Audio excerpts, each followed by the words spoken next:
أعوذ بالله من الشيطان الرجيم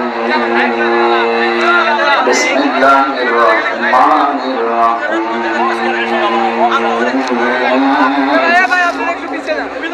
واعبدوا الله ولا تشركوا به شيئا وبالوالدين إحسانا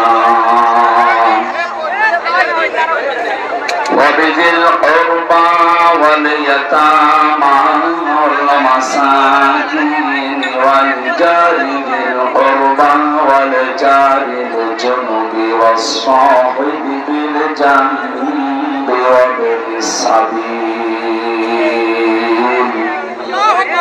وما ملكت أيمانكم إن الله لا يحب من كان مختالا فخورا صدقت يا ربنا اللهم صل على سيدنا مولانا محمد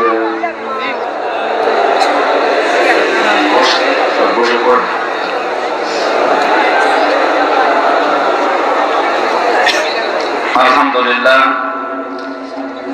বগুড়া জেলা সদর থানার অন্তর্গত নাকি চালিতাবাড়ি মধ্যপাড়া বাইতুল্লাহ জামে মসজিদের উন্নয়ন করবে তাফসীরুল কোরআন মাহফিলের সম্মানিত সভাপতি যিনি এখানে উপস্থিত থাকার কথা ছিল প্রবাসে থাকার কারণে আসতে পারেন নাই তার ভাই এখানে উপস্থিত আছে আমাদের শ্রদ্ধাভাজন বড় ভাই জনাব ইখলাস মন্ডল দামাত বারকাতুহুল আলিয়া বলেন আমি সহ সভাপতি জনাব মনসুরুল হক আলহাজ মাওলানা আব্দুল জলিল আজাদ প্রধান অতিথি জনাব রেজাউল করিম বাদশাহ সভাপতি বগুড়া জেলা বিএনপি এর সাবেক মেয়র বগুড়া পৌরসভা এতক্ষণ যারা আলোচনা রাখলেন নাটোরের কৃতি সন্তান ইসলামিক চিন্তাবিদ শিক্ষাবিদ জনাব মাওলানা আব্দুল বারী রশিদি পিএইচডি গবেষক ইসলামী বিশ্ববিদ্যালয় কুষ্টিয়া কথা বললেন মাওলানা হোসাইন আহমেদ মাহফুজ কথা বলেছেন মাওলানা আব্দুল্লাহ আল বাকি মাওলানা আজিজুল হক এখানে উপস্থিত অনেকগুলো মানুষের নাম আপনারা দিয়েছেন পরের যারা আল্লাহ রাব্বুল আলামিন হায়াতে তাইয়্যিবা সিহাতে কুল্লিয়া তাদেরকে দান করেন বলেন আমিন মঞ্চে বসা ওলামা ইকরাম সামনে বসা মুসলমান ভাইরা পর্দার আড়ালের সম্মানিত মা এবং বোনেরা বিশাল এক ধৈর্যের পরীক্ষা দিয়ে দিনের বেলায় এ পর্যন্ত বসে আছে যে আল্লাহ আমাদেরকে ধৈর্য দিলেন কোরআনের জন্য খুশি হয়ে বলছে আলহামদুলিল্লাহ সবচাইতে বেশি মানুষকে জান্নাতে নিয়ে যাবে উত্তম চরিত্র আর ধৈর্য যে দুইটা আমাদের ভেতরে খুব বেশি অভাব তারপরও বগুড়ার এই মানুষগুলো আজকে যে পরিচয় দিল এদের উত্তম চরিত্রের সারা পৃথিবীতে সারা বাংলাদেশে একটা পরিচয় আছে খারাপ চরিত্রের মানুষগুলো এই এলাকায় কম বাস করে যে এলাকায় আমরা এলাকার নাম নিলাম না মানুষগুলোর চরিত্র এত খারাপ কুকুর পর্যন্ত এত নিচে নামতে আমরা দেখি না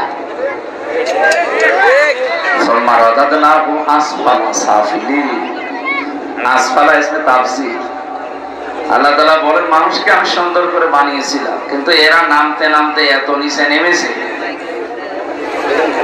এই মানুষগুলো যদি এখন ক্ষমতা না হারাতো তাহলে এদের চরিত্র জনগণের সামনে এই নিকৃষ্ট চরিত্র ফুটে উঠত না এত নিচে নামতে পারে মানুষ নিজের স্বার্থের কারণে আমি ইঙ্গিত দিলাম শুধু আশা করি আপনারা জ্ঞানী মানুষ বুঝেছেন সুতরাং আমাদের চরিত্র এবং ধৈর্য আজকে যে পরিচয় দিচ্ছেন কোরআনের জন্য এখানে বসে আছেন আমার এখানে ওঠার কথা ছিল সর্বোচ্চ 3টায় বেকার তো আস্তে আস্তে আমি 4:15 পৌঁছালাম দেরি হয়ে গেছে এই কারণে আমার কালকে মাহফিল ছিল শ্বশুর বাড়ি চুয়াডাঙ্গার জীবননগর উত্তরে ম্যাডাম আমার সাথে গেছে। এই কারণে এখন এমনি আমি যে 3 বছর জেলে ছিলাম, আবার জেল থেকে বেরিয়ে আজ পর্যন্ত যেতে পারিনি। এই মাহফিলের ওসিলায় গিয়েছে, ওরা বলছে একটু থাকো। এই থাকো বলতে গিয়ে প্রায় 250 কিলোমিটার এখান থেকে, এত দূর পথ আবার আসা লাগবে। আজকে বৃহস্পতিবার মাওলানা হোসেন বলছেন খুব জাম রাস্তায়। আসলে আমরাও তো মানুষ, আমরা এই দ্বিতীয় 2টা 3টা নিতে চাই না। ডাক্তার আমার জানিয়েছে আপনি আলোচনা কম করেন, আপনার যে ছেলের যে খাবার ওরা খাওয়িয়েছে এই কন্ডিশন আপনার শরীর ভালো না। সর্বোচ্চ রাত 10টার পরে আপনি আর জেগে থাকবেন না, তাহলে রোগ আবার বেড়ে যাবে। আর দিনে রাতে এইভাবে প্রোগ্রাম করার দরকার নেই। অন্তত সপ্তাহে 2-3টা করেন আর 2-3 দিন বাড়ি থাকে। 2-3 দিন বাড়ি থাকার দূরের কথা, ম্যাডামের কাছে যেতে হলে হিসাব করে যাওয়া লাগছে। এইরকম টাইট অবস্থায় আছে। আজকে আমার মায়ের সাথে দেখা করতে গিয়েছে সর্বোচ্চ 5 মিনিট। এইভাবে জীবন খুব কঠিন হয়ে যাচ্ছে। তারপরেও কোরআনে কারিমে আল্লাহ দিয়েছেন কারো সাধ্যের অতীত বোঝা আমি তার উপরে চাপিয়ে দেই না।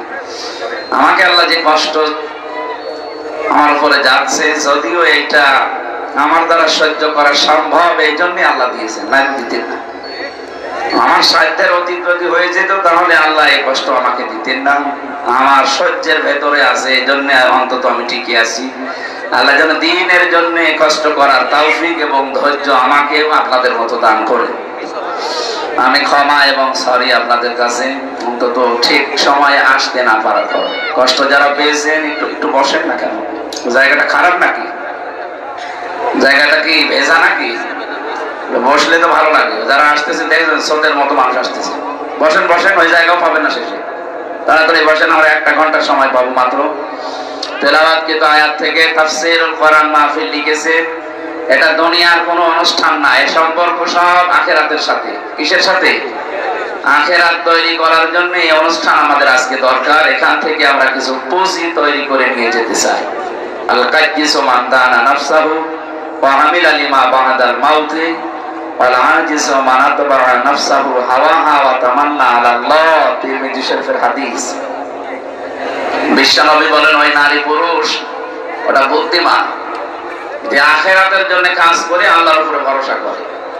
আর ওইটা নির্বোধ পাগল অজ্ঞ যে আখিরাতের কোনো কাজ কারবার নেই, আন্দাজে আল্লাহর উপরে ভরসা করে থাকে। কালেমা যখন পড়েছি জান্নাতে একটু যাবে, এরকম ধারণা আমাদের নেই। এই কথা বলে না কেন? হযরত আবু হুরায়রা এই কথাটা শোনার পরে নবীজিকে বললেন, হে নবী, আপনি যে বললেন মান ক্বালা লা ইলাহা ইল্লাল্লাহ দাখালাল জান্নাহ, যে ব্যক্তি লা ইলাহা ইল্লাল্লাহ বলবে সে জান্নাতে চলে যাবে। আমি এই কথা মানুষকে জানাবো। নবীজি বললেন ঠিক আছে যাও। উনি এক দৌড়ে যাকে রাস্তায় পায় তাকে বলে দেখো এই মাত্র শুনে আসলাম বিশ্বনবী জানিয়েছেন মান ক্বালা লা ইলাহা ইল্লাল্লাহ দাখালাল জান্নাহ, যে ব্যক্তি লা ইলাহা ইল্লাল্লাহ পড়বে সে জান্নাতে চলে যাবে। না গিয়েছে? না না, দাখালা এটা মাঝি অতীতের শব্দ, এটা পাস্ট। তার মানে নবীর এই কথা অনুযায়ী আমরা বিশ্বাস করতে পারলাম যে ব্যক্তি লা ইলাহা ইল্লাল্লাহ একবার জীবনে বলবে সে জান্নাতে যাবে না, চলে গেছে। কি করেছে বলেন বলেন? এটা ক্লাস চলছে। কিন্তু আপনি জীবনে যদি স্কুল কলেজ মাদ্রাসায় নাও যেয়ে থাকেন, এটা আপনার জীবনের প্রথম মনে করেন ক্লাস চলছে। ছাত্র ওই যে 1-2 যারা পড়ে দেখেছেন কেমন জবাব দেয়, ওইরকম করে জবাব দেবে যদি বুঝে থাকে। না বুঝলে চলতে থাকে। জান্নাতে চলে গেছে না জান্নাতে যাবে? গেছে। প্রশ্ন হচ্ছে এখনো তো আমরা মারা যাই, জান্নাতে গেলাম। নবীর এই কথাটা একটু ভুল আছে নাকি? হ্যাঁ, আল্লাহর কথায় যেমন ভুল নেই সন্দেহ নেই, নবীজির কথায়ও ভুল নেই সন্দেহ নেই। কারণ নবীজি নিজের মতো করে কথা বলতেন না, আল্লাহ বলাতেন তাই বলতেন। সুতরাং তিনি যে বললেন যে দাখালাল জান্নাহ, কালেমা পড়লে সে জান্নাতে চলে গেছে, এর অর্থটা কি? হঠাৎ পথের ভেতর হযরতে ওমরের সাথে দেখা, জিজ্ঞাসা করলেন এ কথা কে বলেছে, কোথায় পেলে? সুন্নত মানে নামাজ পড়া, সুন্নত মানে মাগফিরাত কামনা করা। আমার আল্লাহর কাছে চারটা, সেইটা যার সাথে মিলবে তার সাথে লাগাবেন। এখন যদি সুন্নত শব্দের বাংলা অর্থ আপনি এখানে ধরেন যে মাগফিরাত কামনা করা, সৃষ্টি জগতে আমরা যারা অপরাধ করি তারা মাগফিরাত কামনা করলে মানায়, কথা বলেন না কেন? তো বিশ্ব নবীর জন্য মাগফিরাত কামনার দরকার নেই, কারণ তার আগে পরের সব অপরাধ আল্লাহ মাফ করে দিয়েছেন। মা তাকদ্দামা মিন যামবি, তার আগে পরে কোনো অপরাধ নেই, সব আল্লাহ নিজ গুণে ক্ষমা করে দিয়েছে। তাহলে দ্বিতীয় অর্থ হচ্ছে সুন্নত মানে নামাজ পড়া। এখানে তো আমরা নামাজ পড়লাম না, এই যে কিছুক্ষণ আগে পড়লাম ওই নামাজ না। এই দরুদের ভেতরে কোনো নামাজ পড়েছে? বলেন বলেন। এইটাও না, যার জন্য যেটা মেলে তাকে সেই জায়গায় লাগাবে। 3 নম্বরে রহমত নাযিল করা, এটা মিলছে। আমরা তো আল্লাহকে বলতেই পারি হে আল্লাহ তুমি রহমত নাযিল করো। সাল্লি আলা, আলা মানে উপরে, মুহাম্মদ, মুহাম্মাদের উপরে। আপনি যখন মনে মনে এই কথা বলেন যে আল্লাহুম্মা সাল্লি আলা, হে আল্লাহ তুমি রহমত নাযিল করো, আল্লাহ যদি বলে কার উপরে, আপনি নিজেই যেন জবাব দিচ্ছেন আলা মুহাম্মদ, কার উপরে? এক কথা বোঝা লাগবে, আপনি শুধু খেলা করার জন্য আসেন না। এত কষ্ট স্বীকার করে, টাকা পয়সা খরচ করে, সময় ব্যয় করে আপনি বসে আছেন, একেবারে চাতক পাখির মতো শুনতেছেন, বোঝার জন্য শোনেন। আপনি কিন্তু বলেন না যে আলা মুহাম্মদ, প্রথমে বলেছিলেন আল্লাহুম্মা সাল্লি আলা, হে আল্লাহ তুমি রহমত নাযিল করো। আল্লাহ জানো হঠাৎই প্রশ্ন করছে বান্দা কার উপরে? আপনি কি বলেছেন আলা মুজিব, মুজিবের উপরে? কথা বলেন না কেন? আপনি বলেছেন আলা নাসিয়া, জিয়ার উপরে? পৃথিবীর কারো নামে আপনি বলেছেন, কি বলেছেন? আলা মুহাম্মদ, মুহাম্মাদের উপরে তুমি রহমত নাযিল করো। আল্লাহ যেন আবার আপনাকে প্রশ্ন করছেন, নারী হন আর পুরুষ হন, যে মুহাম্মদটাকে আমি একা না, সবাই মিলে এক বাক্যে জবাব দিয়েছি সাজ্জিদিনা, মুহাম্মদ আমাদের নেতা। আমি কি আমার নেতা বলেছি? বলেন বলেন। তাহলে সাজ্জিদ তো বলতাম যে আমার নেতা, সাজ্জিদিনা একালি টান দিলেন, জামাবতা কাটলেন, আমরা সবাই মিলে বললাম আল্লাহ সাজ্জিদিনা, মুহাম্মদ যেমন তেমন মানুষ না, উনি আমাদের সকলের নেতা। দরদের ভেতরে আপনি আমাদের নেতা বলে স্বীকার করে নিলেন, এখান থেকে পরিবারে, সমাজে, রাষ্ট্রে গিয়ে আর মুহাম্মদ রাসূলুল্লাহ নেতৃত্ব মানতে চান না। আপনি এইরকম দরুদ যদি কিয়ামত পর্যন্ত পড়েন, আল্লাহর রহমতে মাহফিল কবুল হওয়া দূরের কথা আর নিশ্চিন্ত থাকবে। আমার কথার অর্থ বুঝেছে? সেটা পড়ছেন, এটা আমাদের বাস্তব জীবনে নিয়ে যাওয়া লাগবে না। সাজ্জিদিনা পড়লে আপনার জীবনের একমাত্র আদর্শ নেতা হবে মুহাম্মদ সাল্লাল্লাহু আলাইহি ওয়াসাল্লাম। আমি আশা করছি নরম ভাষায় কথা চাই বলেছি, আপনি বুঝেছেন। যদি না বোঝার ভান করে থাকে, হামজা না হামজার বাপ আসলেও আপনি ওয়াজে কিচ্ছু হবে না। সুতরাং যারা দরুদ পড়লেন, এটা এখন থেকে সাজ্জিদিনা আমার নেতা না, আমাদের নেতা। কার নেতা? আমাদের নেতা মুহাম্মদ রাসূলুল্লাহ। এতটুকু শেষ করেন। আপনি আরেকটু বাড়িয়ে বলেছেন সাজ্জিদিনা মাওলানা।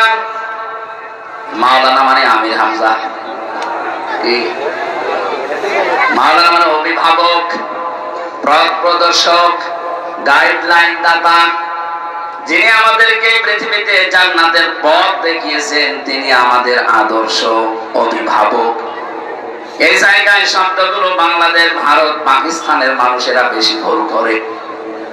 আপনি দরদের ভেতরে পড়ছেন মাওলানা, সে তো আমার না, আমাদের সকলের অভিভাবক, পথ প্রদর্শক, গাইডলাইন দাতা।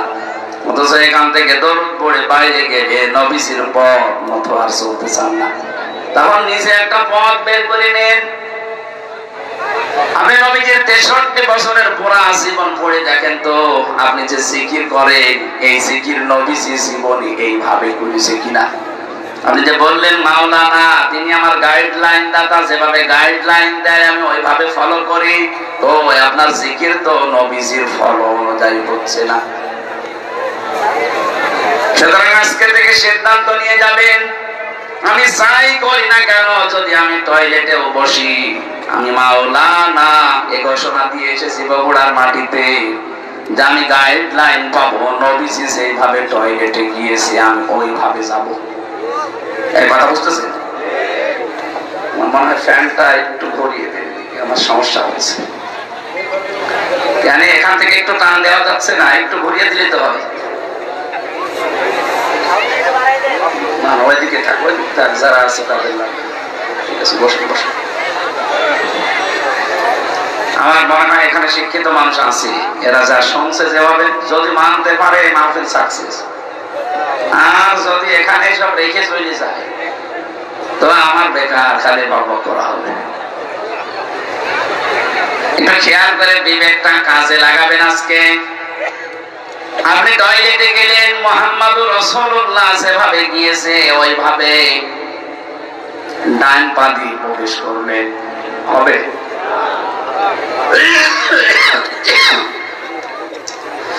নবীজি জীবনে কোনদিন ডান পা দিয়ে টয়লেটে বসেছেন? বলেন বলেন। কি দিয়ে? আরো জোরে। বাম পা দেওয়ার সময় তিনি বলতেন আল্লাহুম্মা ইন্নী আউযু বিকা মিনাল খুবুসি ওয়াল খাবাইস। খুবসি না, খুবুসি। বহু বছর এটা। কারণ জিন শয়তান, জিন পরি অনেক আছে, একটা না। পৃথিবীতে সবচাইতে বেশি শয়তান আনন্দ পায় নারী এবং পুরুষের লজ্জা স্থান দেখে। কারণ শয়তান যৌনবাদী ও যৌনতা ছড়াতে ভালোবাসে। আমরা যেহেতু সব জায়গায় পোশাক আশাক পরে থাকি, টয়লেটের সময়টা লজ্জা স্থান উলঙ্গ করা লাগে, উন্মুক্ত করা লাগে, এই জন্যও ওখানে বসে থাকে। নবীজি শিখিয়েছেন ওখানে যাবার আগেই বলবা আল্লাহুম্মা, হে আল্লাহ, ইন্নী অবশ্যই আমি, আউযু বিকা তোমার কাছে আশ্রয় চাই, সাহায্য চাই, মিনাল খুবুসি ওয়াল খাবাইস যত রকমের জিন পরি যা আছে দুষ্টু ওরা যারা ওপেতে আছে আমার লজ্জা স্থান দেখার জন্য আমি ওদের থেকে আশ্রয় চাই। বিশ্বনবী বলেন এটা পড়ার পরে যখন মানুষ টয়লেটে বসবে এই শয়তানের চোখে ধুলা লেগে যায়। তাহলে এখান থেকে একটা মাসলা বের হয়, শয়তান যৌনবাদী ও যৌনতা ছড়াতে ভালোবাসে। আমাদের যৌনাঙ্গ যতটুকু একজন পুরুষের জন্য এই নাভি থেকে শুরু করে হাঁটু পর্যন্ত ঢেকে রাখা এটা ফরজ। এটা কি? নামাজ পড়া যেমন ফরজ, একটা পুরুষের যদি পোশাক আশাক থাকে তাহলে তার নাভি থেকে হাঁটু পর্যন্ত মাস্ট বি ঢেকে রাখাই লাগবে। যদি এতটুকু কাপড় না থাকে তাহলে আপনার এই গুনাহ হবে না। কাপড়ই নেই, মাপ কাপড় থাকলে মাস্ট বি এতটুকু ঢাকাই লাগবে। একজন পুরুষ মানুষ যদি নাভি থেকে হাঁটু পর্যন্ত ঢেকেও নামাজ আদায় করে তার নামাজ হয়ে যাবে।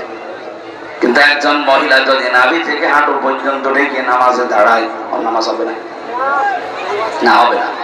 কারণ ওর ফরজটা একটু বেশি। ওর মাথার চুল যদি সেজদায় দিতে গিয়ে রুকু দিতে গিয়ে দেখা যায় ওর নামাজ ভেঙে যাবে। এজন্য মেয়েদের শাড়ি পরে আমার মনে হয় নামাজ শুদ্ধ হয় না। মেয়েরা যারা শাড়ি পরে নামাজ পড়েন এটা বাদ দেবেন, আপনি সালোয়ার কামিজ বানাবেন। আমার মনে হয় সালোয়ার কামিজে খরচও কম হবে, ফরজ পর্দা আদায় হবে, নামাজও সুন্নত অনুযায়ী হবে। আমরা স্বামী যারা আছি তারাও বেশি যাব। 3000 5000 টাকা দিয়ে শাড়ি না কিনে ওই 450-500 টাকা দিয়ে সালোয়ার কামিজ বানানো হয়ে যায়। মেয়ে লোক কি ঝামেলা ও সালাম মানতে চাই না। সম্মানিত মা বোনেরা, আপনার ফরজ মুখমণ্ডল, হাতের কবজি আর পায়ের পাতা বাদ দিয়ে পুরা শরীর আপনাকে ঢেকে রাখা লাগবে। নামাজের সময় অন্তত মাথার চুলটা যেন বের হয়ে না যায় কোনো ক্রমে। শয়তান সবচেয়ে বেশি আনন্দ উপভোগ করে তখন যখন দেখে কোনো মানুষের লজ্জাস্থান উন্মুক্ত হয়ে আছে। আর এটা চালু করার জন্য 15.5 বছরে যারা দায়িত্বে ছিল, ডাইরেক্ট ইনডাইরেক্ট ওই মানুষগুলো সবচাইতে বেশি চেষ্টা চালিয়েছে। কয়েকদিন আগে একজন উপদেষ্টা হয়েছে, ও নিজের স্ত্রীকে দিয়ে সারা জীবন এই কাজ করাচ্ছে। ওর স্ত্রীর মাথায় তো বিশাল বড় একটা সালোয়ার কামিজ দেওয়া থাকে না, ওই সমস্ত সিনেমা, নোবেল, নাটক, থিয়েটার বানিয়েছে। আপনি দেখেছেন এই যে bachelor, third person singular number, উপন্যাস পড়েছিলাম, ওইগুলো দিয়ে এখন সিনেমা বানিয়েছে। ওর নিজের স্ত্রীকে দিয়ে অভিনয় করিয়েছে। এখানে পরকীয়া প্রেম কি করে করা লাগে, সমকামিতা কিভাবে প্রমোট করা লাগে, এইগুলো উস্কে দিয়েছে সারাটা জীবন। সেই লোক এখন এই দেশের উপদেষ্টা। ও সামনে যদি দায়িত্বে ভাবে থাকে, নিজের বউ না আপনার বউ দিয়ে করাবে তখন। এই জন্য এই দেশে এখন ঝড় উঠতেছে না, এরে বাদ দিন। আপনি দরকার হয় ছাগলকে বসান, কিন্তু এরে বসানো যাবে না। 96% মুসলমানের দেশে যারা আল্লাহর নিষিদ্ধ কাজ, পুরুষে নাকি বিয়ে করবে, বাড়ি যে কাকে বলবে। টের পাচ্ছেন কোথায় যাচ্ছে? খালি নামাজ পড়ে রোজা রেখে কালো বোরকা পরে হাঁ করে থাকলে হবে? বাস্তবতা নেওয়া লাগবে না? আপনার মেয়ে কালকের দিন পরে নিয়ে চলে যাবে, বলবে যে না দেওয়া লাগবে।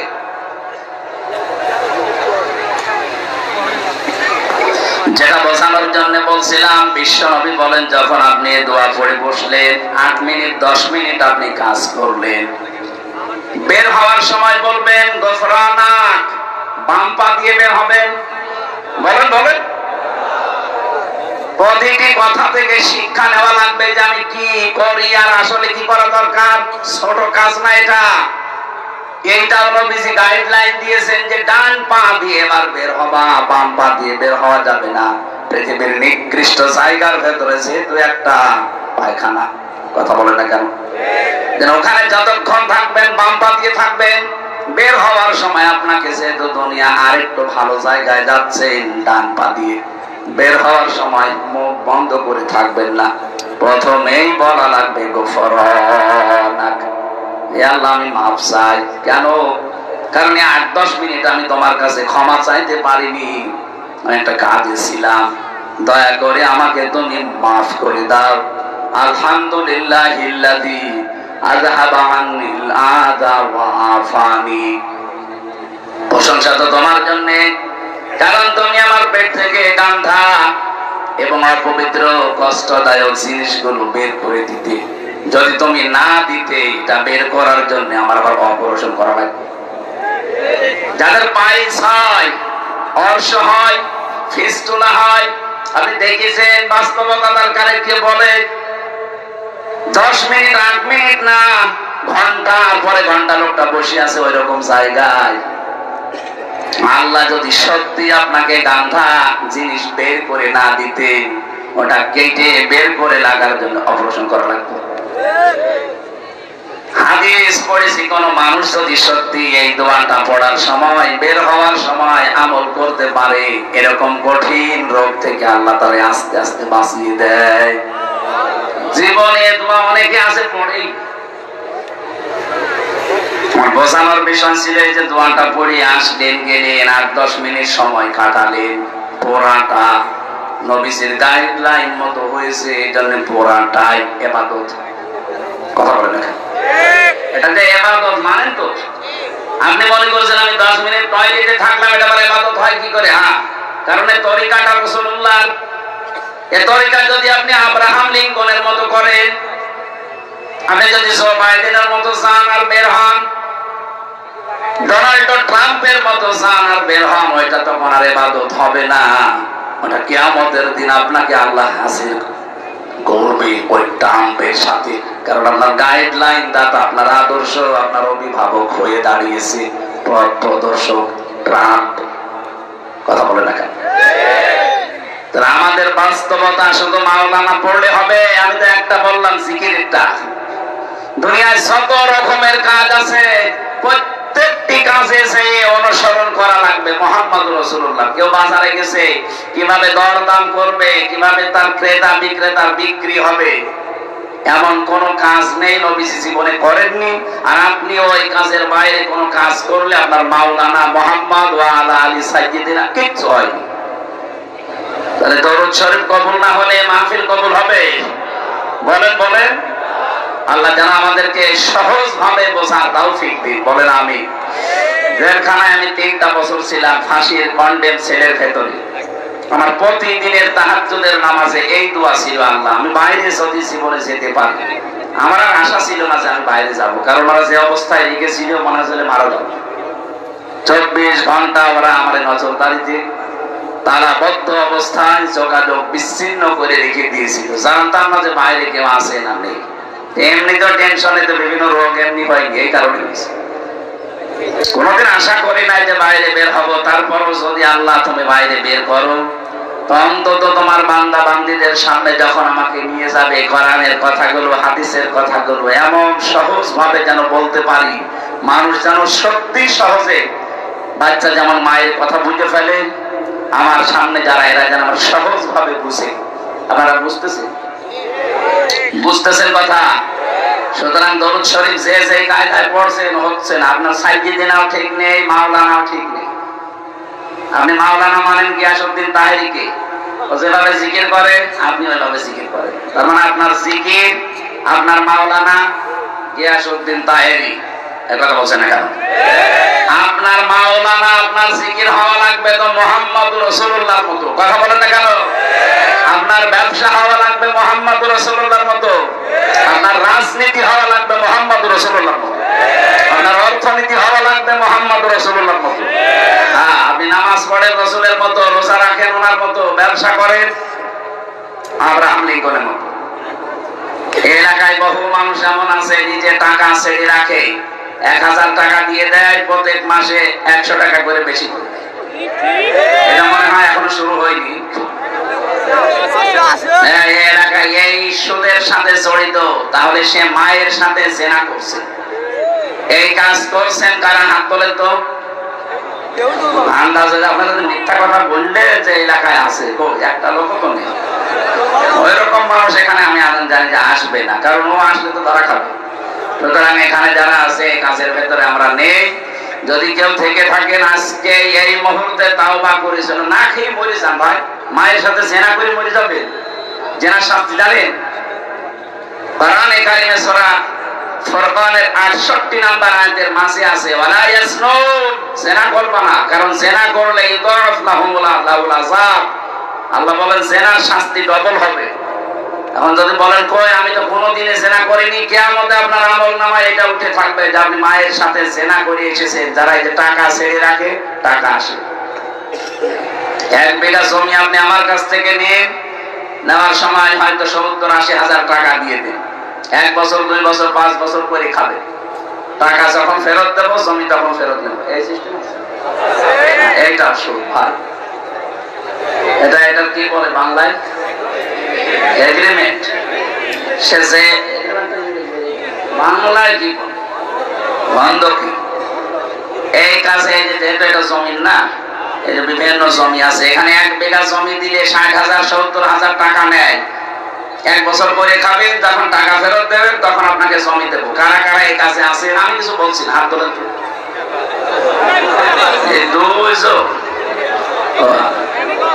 ঠিক আছে, আলহামদুলিল্লাহ। না এদের সাহস আছে, বড়রা মানুষ তো, তার জিয়ার মতো সাহস আছে।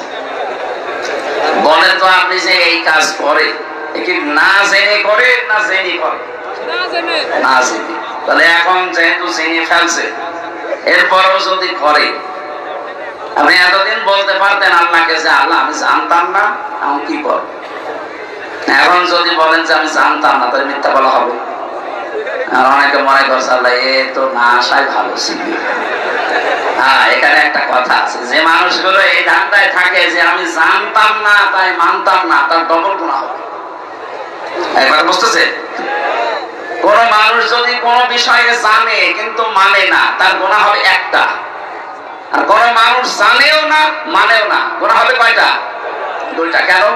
কারণ জানাও ফরজ, মানাও ফরজ। জানার ফরজ আপনি আদায় করে ফেললেন, আপনার একটা ফরজ আদায় হয়েছে। আপনি মানেন না, ওইটার জন্য গুনাহ হবে কয়টা? বলেন না কেন? আপনি জানেনও না মানেনও না, আপনি জানেন না কেন? প্রশ্ন হচ্ছে আপনি জানেন না কেন? আমি কি জেনে এসেছি দুনিয়ায়? আমি তো আপনার মতো মায়ের পেট থেকে এসেছি। আমি যদি জানতে পারি ইসলামের ইমাম, আপনার কি হয়েছে? আপনি এইটা জবাব দিতে পারবেন না। এই জন্য যে ব্যক্তি বলে যে জানি না তাই মানি না, আজকে তো জানলেন। আর এই কারণেই তো অনুষ্ঠানগুলো দেওয়া হয় যে আপনি কেন জানেন। তাহলে সেই 4-5 জন হাত তুললো যে ওনারা জমি বন্ধকি দেয়, এগ্রিমেন্ট করে 60,000 70,000 টাকা নেয়, করে খায়, আবার টাকা ফেরত দিলে জমি ফেরত দেয়। এটা মায়ের সাথে জেনা করার গুনাহ হচ্ছে। এটা থেকে মুক্ত হওয়া লাগবে না? আমার মনে হয় এই মাসলা বলা ভুল হয়ে গেল নাকি? এটা মানবেন তো যদি আমি এখন পদ্ধতিটা বলি? তাই মানা যাবে না ইনশাআল্লাহ? আরে ভাই, আপনি কার জন্য কি করে যাচ্ছেন আমার তো বুঝে আসেন। আর আমি আপনার সন্তান, আমার জন্যই করছি। আপনি 200 বছর পরে আসবেন, যে বাড়ি ঘর বানিয়েছেন, যে জমি জায়গা রেখে গেলেন, এই জমি জায়গা আসলে আপনার ঠ্যাং ভেঙে ফেলা হবে। হ্যাঁ, আপনি 200 বছর পরে আসেন, আমিও থাকবো না 200 বছর পরে, আপনিও থাকবেন। আমার ছেলে, আমার নাতি, নাতির নাতি থাকবে, তারা আপনাকে ঢুকতে দেবে? আমারে ঢুকতে দেবে? তাদের জন্য বিশাল সম্পদ গড়ার জন্য আপনি এই মায়ের সাথে জেনা করার গুনাহ করে যাচ্ছেন। অথচ 100 বছর পরে আসলে আপনাকে এই জমিতে আর থাকতে দেবে না, ঢুকতেই দেবে না, বলবে কে আপনি চিনি না। এটা একটা ধোঁকা। এই ধোঁকার জন্য আমাদের আসল বিশাল জীবন পড়ে আছে সামনে। এরকম পাগলামি যেন আমরা কেউ না করি ভাই। এই স্মরণ করানোর জন্য এই তাফসীর মাহফিলে আসা লাগে। আল্লাহ আমাদেরকে স্মরণ করাচ্ছে। এই পদ্ধতিতে যারা আছেন, বর্গা বলে কি বলে বন্ধকি যারা করছেন, এটা পদ্ধতি দুইটা আছে। 1 নম্বরে যতদিন আপনি এই জমি করে খাবেন, 1 বিঘা জমি, ততদিন সরকারের যে খাজনা আছে প্রতি বছরে মনে হয় 65 বা 70 টাকা দেওয়া লাগে।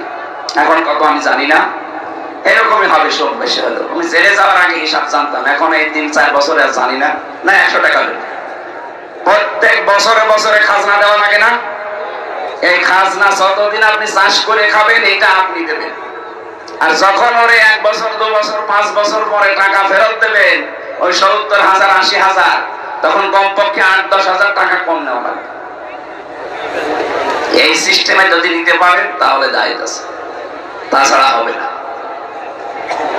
এবার বলেন, এই মাসলায় যদি কোনো কিছু জানা থাকে তাহলে আমি বলে তাফসীরে প্রবেশ করছি। বলেন, এই পদ্ধতি যদি মানতে পারেন, এই দুইটা খাজনা দিয়ে দেবেন আর টাকা নেওয়ার সময় 8-10 হাজার কম নেবেন। আর একটা নিয়ম আছে ভাই, আমি শেষে আপনার প্রশ্নের জবাব দিয়ে দিচ্ছি। আর একটা নিয়ম আছে, যখন আপনি এই বাস্তবতায় যখন আপনি বলবেন যে আমি 10,000 টাকা দিলাম, প্রত্যেক বছরে বছরে আপনি 10,000 করে টাকা দেবেন, এই জমি আপনি কাজ কারবার যতদিন যা উপায় করে নিতে পারেননি। 1 বিঘা জমি থেকে 10,000 15,000 টাকা কামাই করা, উপায় করা, চাষ করে হোক আর যেভাবে হোক, অত কঠিন না। সুতরাং ইনসাফ যেন দুইজনের থাকে, সেই হিসাবে নেওয়া জায়েজ আছে।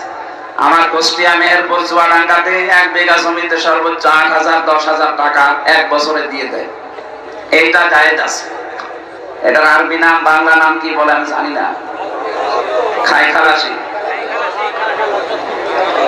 এইটা করবেন, এইটা মানুষ করতে চায় না বলে লস হয়ে যায়। ঠিক আছে, আপনার বিবেকে যা ধরে এখন থেকে আপনি তাই করেন, কিন্তু এই দোষ দিতে পারবেন না যে আমি জানি না তাই মানি না। আপনার ডবল গুনাহ হবে, ডবল গুনাহ করে যাবেন না। আজকে আমরা তেলাওয়াতকিতেও যে আয়াত পড়েছিলাম সূরা নিসার 36 নম্বর আয়াত। আমাদের আলোচনার বিষয় আজকে হক, স্বামী স্ত্রীর হক, মা বাবার হক, প্রতিবেশীর হক, এবং কি কাজের ছেলে মেয়ে যারা কাজ করে খায় বাড়িতে দোকানে, এই সমস্ত মানুষের হকের কথা কোরআনের এই আয়াতের ভেতরে আছে। প্রত্যেকটি জিনিসের উপরে আপনার হক আছে, আর কিয়ামতে এই হকগুলো সম্পর্কে আল্লাহ আপনাকে স্ব আকারে প্রশ্ন করবে। আল্লাহ আমাদের যেন প্রশ্ন করে আটকাতে না পারেন, সেই জন্য এটা তেলাওয়াত করলাম। আমি সহ প্রত্যেকে এবার প্রবেশ করছি। আল্লাহ রাব্বুল আলামিন বলেন, ওয়া'বুদুল্লাহা ওয়া লা তুশরিকু বিহি শাইআ। হে পৃথিবীর মানুষেরা, তোমরা আল্লাহর ইবাদত করো, আমি আল্লাহর সাথে কাউকে শরীক করবা না। প্রশ্ন আসতে পারে, ইবাদত তো করি, কি করেন আপনি? 5 ওয়াক্ত নামাজ হয়তো পড়েন, রোজা রাখেন, আর মেয়েরা যারা আছে খুব বেশি হলো কালো বোরকা পরে একটু ঘোরে, এই শেষ। ইবাদত এতটুকু শব্দ না, এটা ব্যাপক অর্থবোধক একটা শব্দ। কোন মানুষ যদি মানুষের সাথে কথা বলে, এইটাও ইবাদত।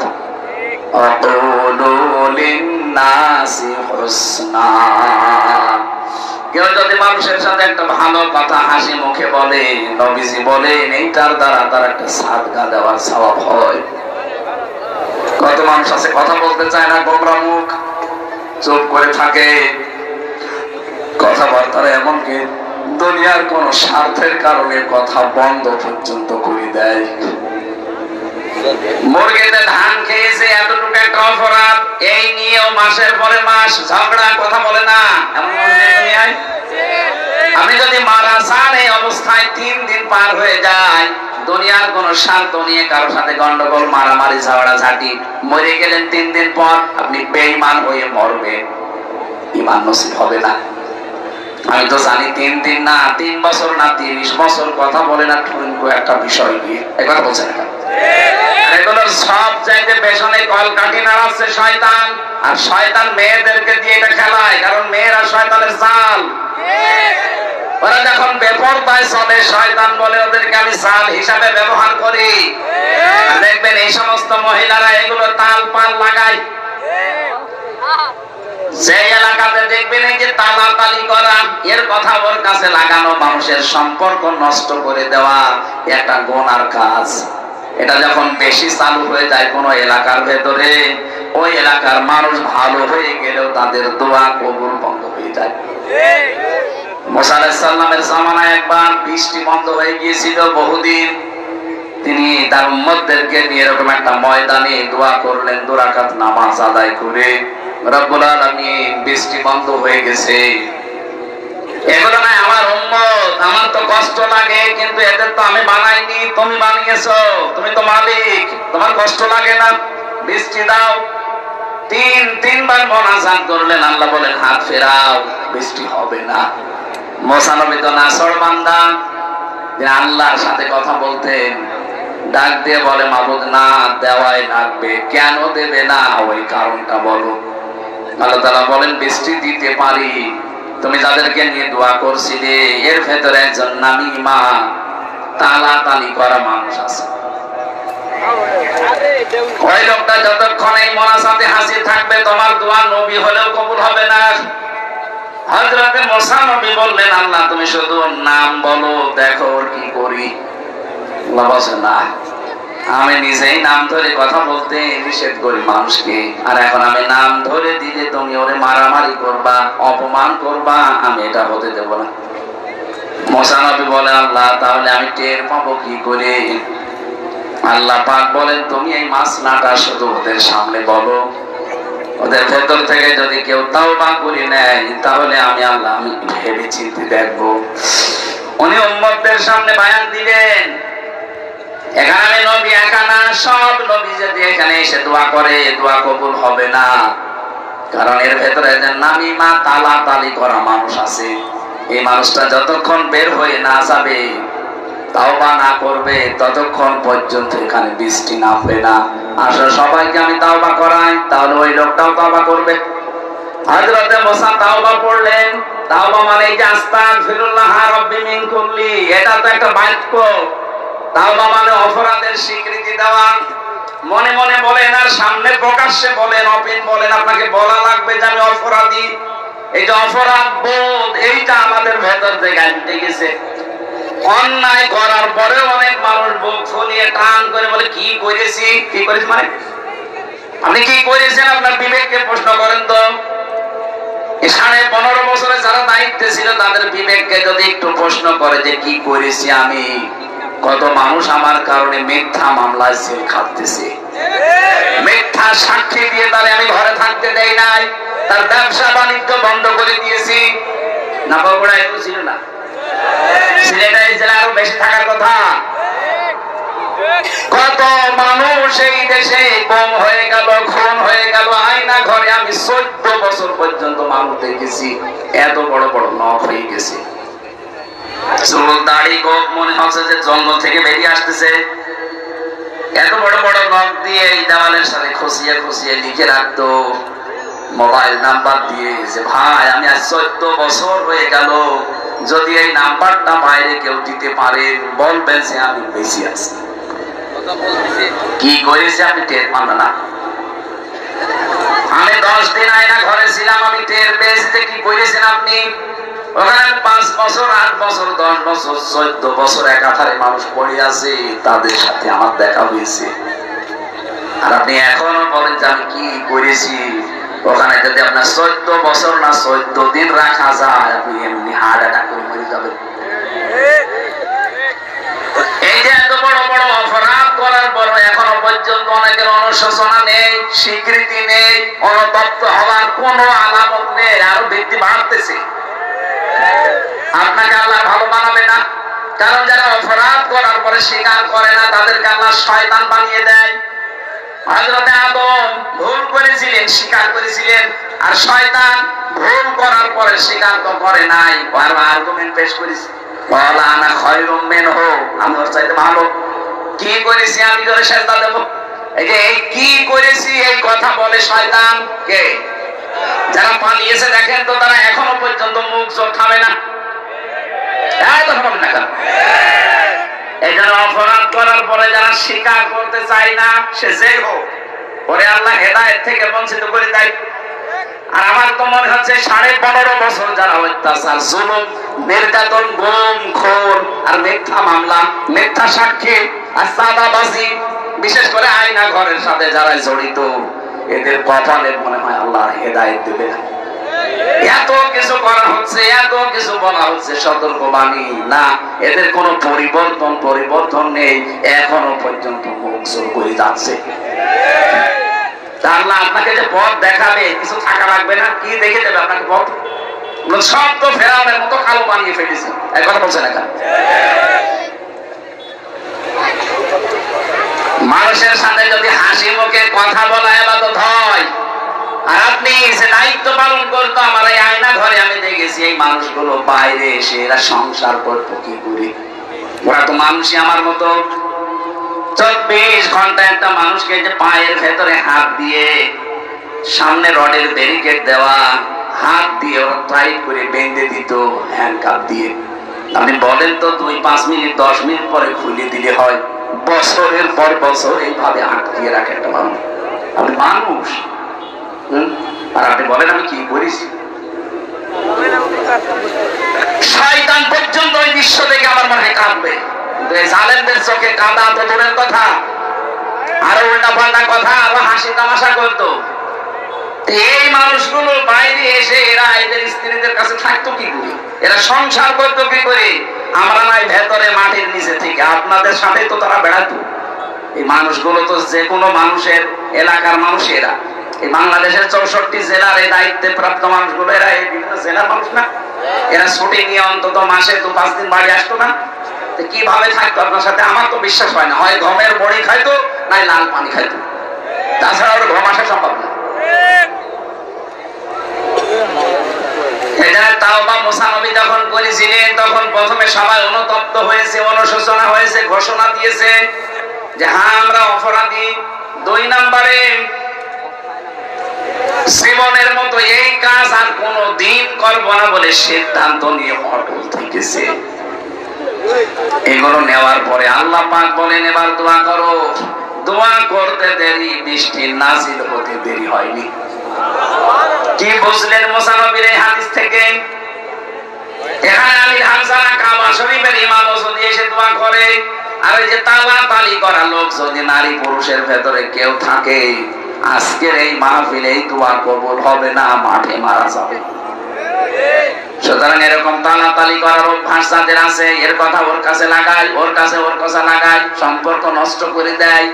আপনি আগের থেকে বাড়ি চলে যান, ওই দেখো চলে যাচ্ছে, যান। আপনি থাকলে আমাদের মাহফিল হবে না, যান। চলে যাচ্ছে যারা, চলে যান। এরা চলে গেলে আমরা তারপর মাহফিল শেষ করবো। তালাতালি করা মানুষ নিয়ে আমরা মোনাজাত করতে রাজি না, কারণ মাহফিলই কবুল হবে না। জীবনের মধ্যে অপরাধ থেকে বাঁচা যাবে না, যে যাক জীবন চলে যাক, আমি তালাতালি করবো না। কার জন্য তালাতালি করে সম্পর্ক নষ্ট করে না? এই অভ্যাস বেশি মেয়েদের ভেতরে। কথা বলেন না কেন? সম্মানিত মা বোনেরা, আপনার নামাজ, রোজা, এই কালো বোরকা সব কিন্তু একেবারে মাঠে মারা যাবে, কিচ্ছু কবুল হবে না। মুসা নবীর মতো এত বড় পাওয়ারফুল নবী হাত তুলে বসে আছে, আল্লাহ হাত ফেরত দিচ্ছে, আর আপনি কোথাকার কি? এই জন্য ইবাদত এইটাও, কথা বলাও ইবাদত। কারোর সাথে যদি রাগ করে থাকেন, ওটা আল্লাহর জন্য রাগ করা লাগবে। ও আল্লাহর বিধান মানতে চায় না, ওকে বোঝানোর পরে এই কারণে ওর সাথে আমার সম্পর্ক ভালো না, এটা কার জন্য? বলেন বলেন। কারোর সাথে যদি ভালোবাসা, দোস্তি তৈরি হয়, এটাও তৈরি হওয়া লাগবে আল্লাহর জন্য। কাউকে কিছু দিলে, দান করলে, ওটা আল্লাহর জন্য। কাউকে কিছু দেই না, দান করি না, ওটা আল্লাহর জন্য। নবীজি বলেন ফাকাদ ইসতাকমালাল ঈমান, ও ঈমানকে যেন পরিপূর্ণ করে দিল। এক একটা আয়াতে লক্ষ লক্ষ কথা এভাবে তাফসীর আকারে করা আছে। এটা 1-1.5 ঘন্টা 2 ঘন্টার ব্যাপার না, এগুলো আমি বই লিখেছিলাম।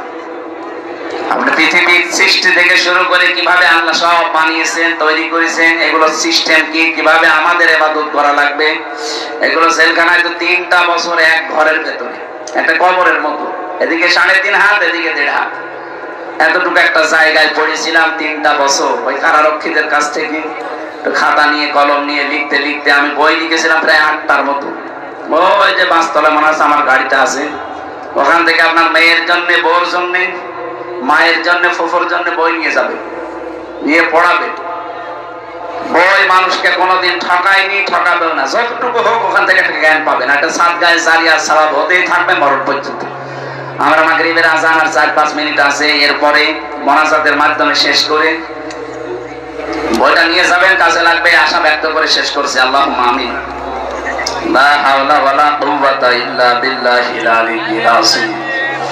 আল্লাহ তাআলা বগুড়ার এই মানুষগুলো দিনের বেলা সব কাজ বাদ দিয়ে যারা বসে আছে, রব্বুল আলামিন এদেরকে খালি হাতে না ফেরত দিয়ে এদের হাতগুলো পরিপূর্ণ করে দাও।